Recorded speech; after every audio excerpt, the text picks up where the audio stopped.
The following is a conversation between Matías De Stefano, referred to as me, and his higher self, referred to as I am. The date is January 19th, 2021, and the subject is the emotional aspect of the ankles in the sign of Capricorn. I am. What do you place your expectations on? What do you believe in? What moves you? Is what moves you real? Me. I wonder, and maybe it's strange to answer. Sometimes we believe that we have things clear because we're simply going in that direction and we do not question why. Where does what I do take me? I mean, what drives me to go in that direction? I am. Start by telling me about your life path. Me. Well, my I, that is, my personality, has a constant need to think about the social. If I start to think about what I project for my future, it is social policy, the revolution of systems, social education, of conscious individuals who live harmoniously on earth. The path I chose to achieve it is spirituality, that is, it is what comes naturally to me. Just as some contribute to their planetary mission from music or architecture or art, or medicine, science, or sports, my tool is my spirituality. It's my attribute. It is something natural that I should not force, that is inherent to my being. My goal is not spirituality, my mission is not enlightenment, nor do I seek to become a spiritual teacher. I already consider myself spiritual. It is my naturalness, my path, but not my goal. I am. The politics of being. Me. Something like that, yes. I am. And where does this come from? Me. Well, it comes from two different paths. On the one hand, the memory of my soul, and on the other, the memory of my body. I am. What is the memory of your soul? Me.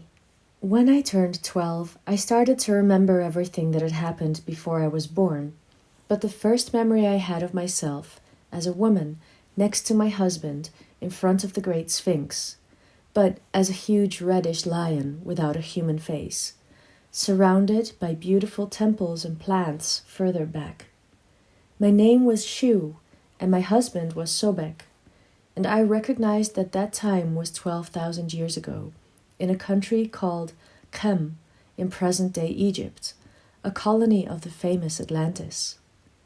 At that time, she belonged to one of the 12 blue families, descendants of the Atlanteans, and as a woman in the matriarchy, she was in the circles of women who cyclically governed the regions of Africa. She had a large part of the town under my care, like sons and daughters, and I felt responsible for what I decided for them. The seers, astronomers, and teachers had announced that our time was soon to end, and that it would be impossible to reunite the people in a network until after the reflections of the mirror had passed, that is, 12,000 years ahead, in the age of Aquarius, opposed to our age of Leo. When I was 12 years old, when I remembered this, I felt the responsibility of a leader of that moment, trying to unite her people so that they do not get lost in the fall of civilization, trying not to forget. This conditioned my life. It made me feel like it was my responsibility that things didn't work out during my time, during my family's time, and I felt that I had to bring them all back together, make them remember. I felt responsible for not knowing how to take care of them, how to prevent what the story announced. I lived this life remembering myself as Shu and trying to find ways to rebuild that civilization, that town, that networked society again. My guides always tell me, you cannot build a society without conscious individuals. It is essential to prepare the being, not the forms. For this reason, I believe that in this life, spirituality is innate to me, because it is the only way to prepare a being from the depths, not force him to modify systems if his being continues to nurture the old ones. I am. And the body? Me. I was born in Argentina. What more can be said? Argentina is a Cancer country. Since its independence was on July 9th, its ascendant is Libra and its moon was in opposition to the sun in Capricorn. It is a mother country which sees its people as its children who must take care of everything and does not allow them to be free, emancipate themselves, controls them under its roof, making them believe that it is mother's love. And her children are in love with her, dependent on her. But her ascendant remembers that we live in masks, decorating things that are not true and that we end up believing them to be true just because they seem like pretty ideas, at the same time that it makes the mother and her children fight in constant search of a balance that never comes. And this is because of her moon in Capricorn, which marks effort, dissatisfaction, which is never enough, the constant crises that lead us to a state of emotional inability to manage growth and development, for being in opposition to the emotion of the group, the family of our sun in Cancer. We are a dystopian family, and that is reflected in all areas.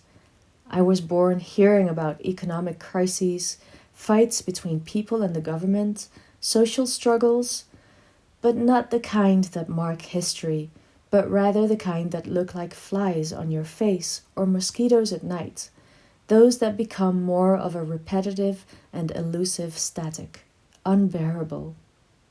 Growing up in an environment of constant instability, the feeling was to think, I have to help this country. This country needs a root change from its foundation. It needs a structural, but above all, essential change. And it has never left my head to return to Argentina to find a way to generate that change. But to do so, he had to let go of the idea of the mother. If there is something that the majority of Argentines do, it is to criticize everything about the country, but when they emigrate from it, they usually compare the things of the world with the good things of Argentina, saying that there is nothing like being Argentine, a typical reaction of ascendant in Libra.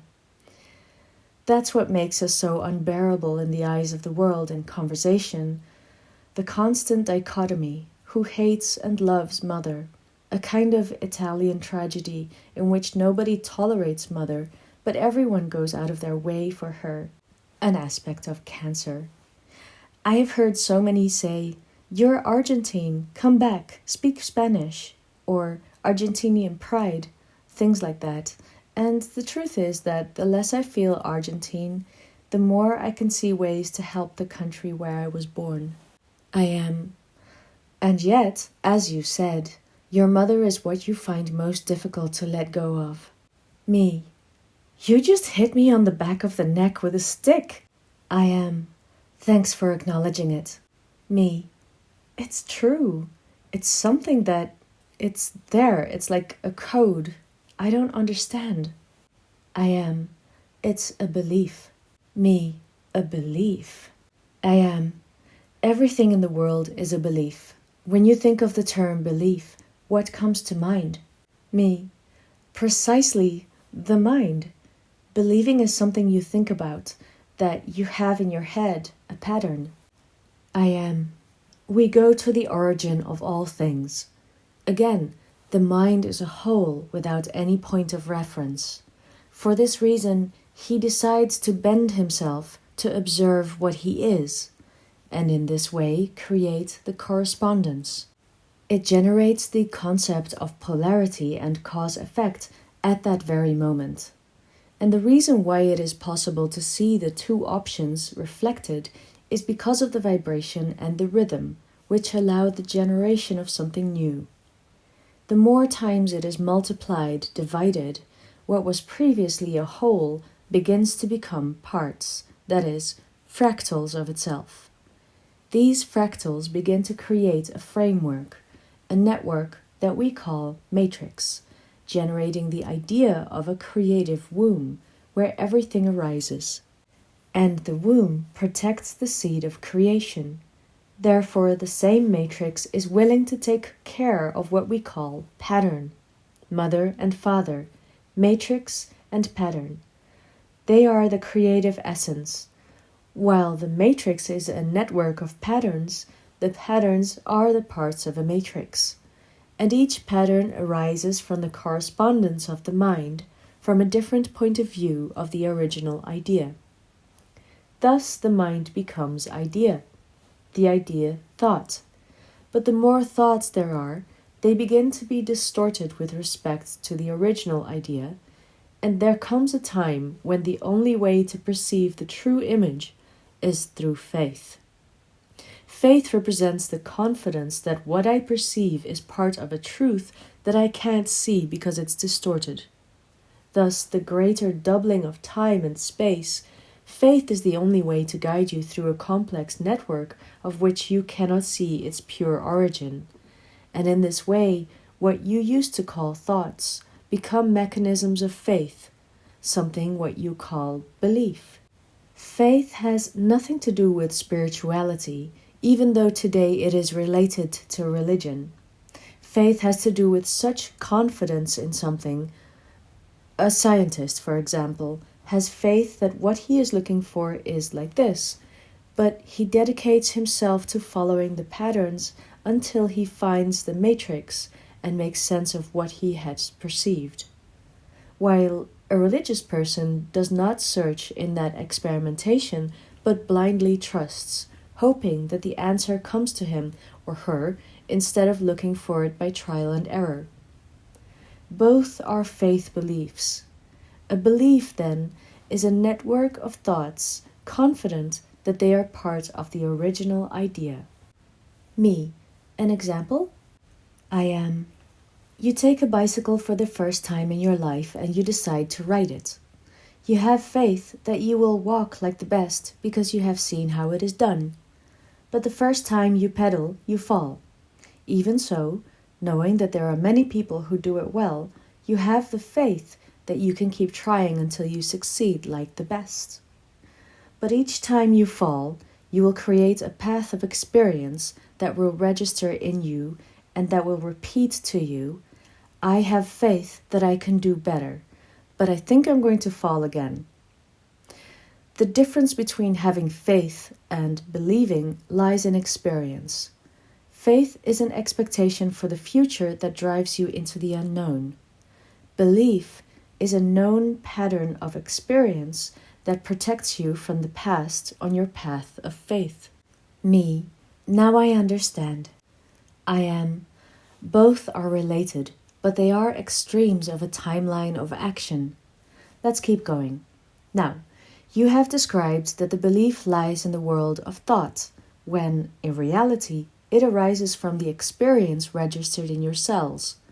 Humans place faith in the heart and belief in the brain. But what if I told you it's the other way around? Me. You would break a belief. I am. Haha. Well, let's get to it with great pleasure. The word faith comes from the Indo-European beid, which means loyalty, trust, advise, that is, it depends on advising. From Latin, sit down to speak.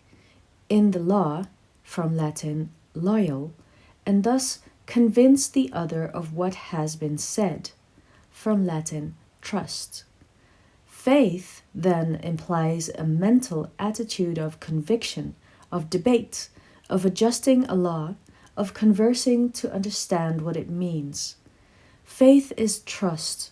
It is hearing a word so convincing that it sounds logical, even if you do not have the evidence to prove it.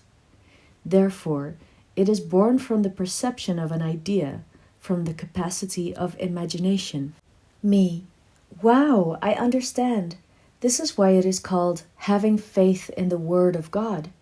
It is the written word, the law, the poetic and imaginary speech that has faith, not the fact itself, or the origin and truth, but to the discursive. I am, that's right. Now let's go to belief. To believe comes from the Latin credere, which in turn comes from two Indo-European concepts, cerd, meaning heart, and de, to put. In English, believe or belief comes from the Indo-European leuf, meaning love, and the verb be, as in to be. That is, believe means to be in love.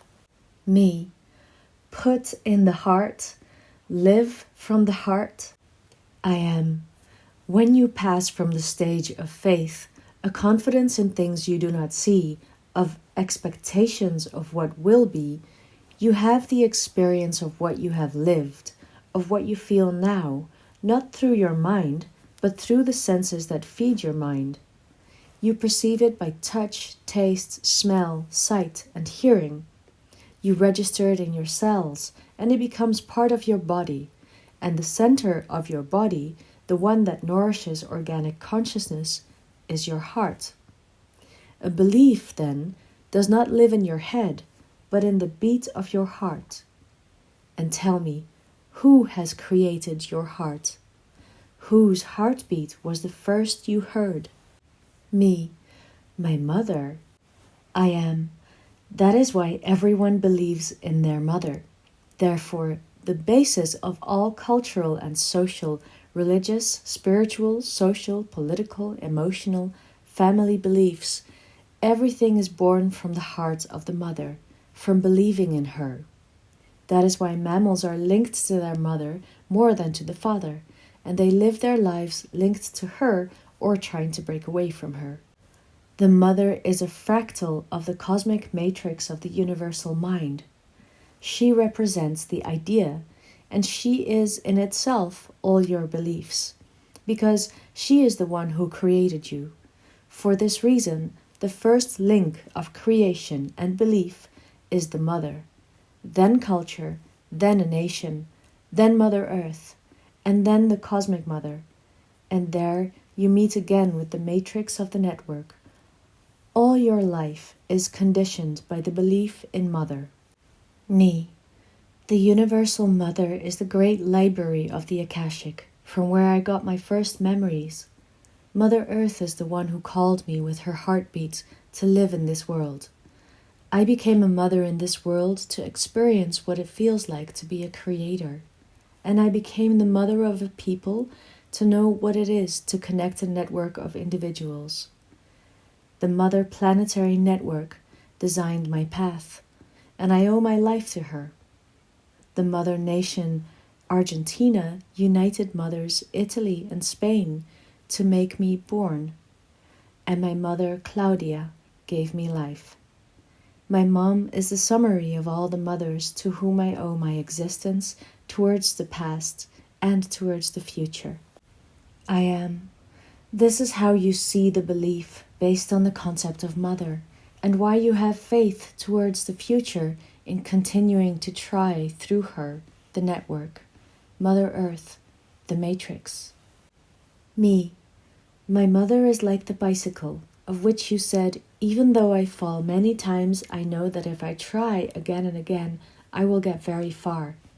The key is, then, to free myself from the idea of the fall, not of the mother. I am. Ha ha ha ha. You're getting it. It's not a matter of letting go of the mother, of letting go of the belief. It is a matter of understanding that the belief is what guides you towards what your mind imagines. Mothers all live in your heart. Now they are part of your heartbeat. They are your belief. Me. So, eliminate beliefs. What would that be? I am. Irresponsible. Me. But there are beliefs that don't allow us to move forward, that keep us trapped. I am. It's not the fault of the house that you can't find the key. Would you break the doors and windows to get out of a house for a simple fact of not looking for the keys?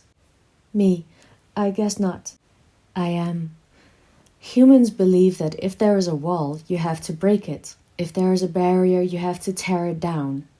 That revolutionary thought is what makes them regress instead of evolve.